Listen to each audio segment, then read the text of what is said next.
So let's Doris Lots Junior. Like Lots he Lauren will Doris Lots Circle Lauren will Doris Lots and yeah. Nahi.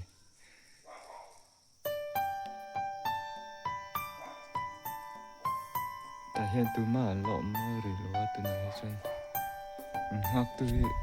an lu an rì lúa tu này tắc hi chân. In tắc Lots hắc tu hiện an rất lâu nè.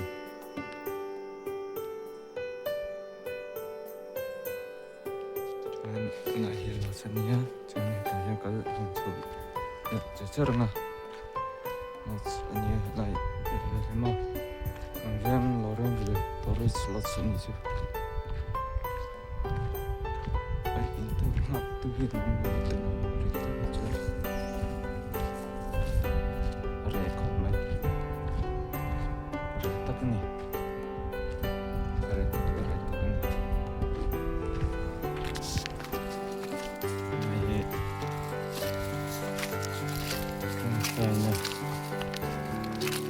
좀 잘 피우네.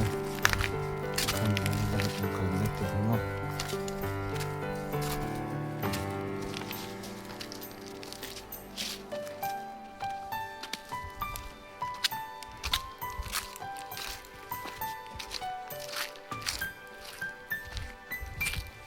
살아서 좀 잘네 이놈 하나 나의 저를 좀 잘네 이놈이 I bought it very much. I'm trying not in. So I need to make it. I'm trying. Tại hiện mà cho nên in khá lâu sợ về cốt tử khá anh em mà cho nên tại hiện pastor cốt tử khá nia pastor El Lichua anh em anh tại hiện in khá anh sẽ về cốt tử khá nia về mà cho nên cho nên trong trái nó tan hàng to thì nó tức thì chuyện trong trái này in anh to mà hay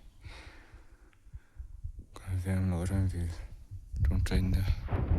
in tan hàng to này thì nó tức thì chuyện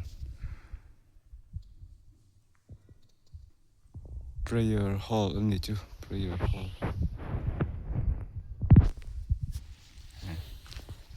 lại cho bố ruột ăn uống khóc mày mà xong còn nó bằng lại thì không lo nghĩ là nó bằng lại cho tại hiện cần xem về chuyện đó ăn uống khóc mày tụi nó cho cái hàng cần lồng để hết về tao nó lại về lại cho anh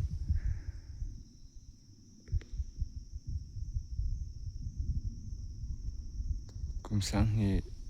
baru pesiri bor về lại tại hiện insurance cả alo ri to mo he chu nai ko tor om na kho chu alo ri ve to pastor ko tar kha alo ni mo ta ya tu na chung chung train nei in ta nam hang to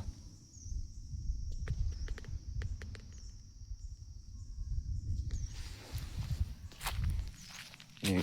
nai cái tang kal lu mai nga đâu chung kan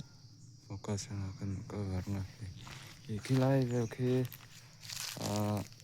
charity home charity office ni ya ki lai ki charity office ni hay trong chuyện anh là lâu mấy mà bút bị tưởng tượng cần hình đáng là tiền hay trong chuyện anh làm thì lắm mà anh cũng theo về office tên có về bút xe cái lại về cái nhà office charity office chứ cái lại về cái nhà mà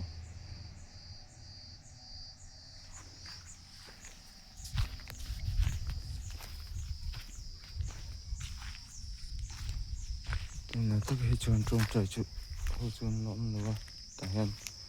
có bụi đắng đồng tiền nó lục là lục trong trời về trên này tại hiện trong trời in trong trời nó in con thì tao chưa rồi prayer hall kan itu mo prayer hall kan itu long cái này đang cần mang tới này là hiện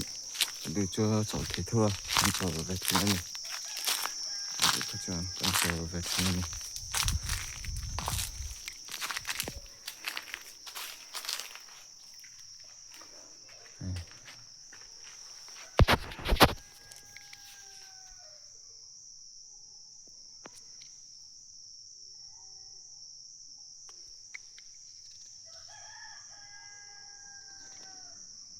thế anh nồng khóc mày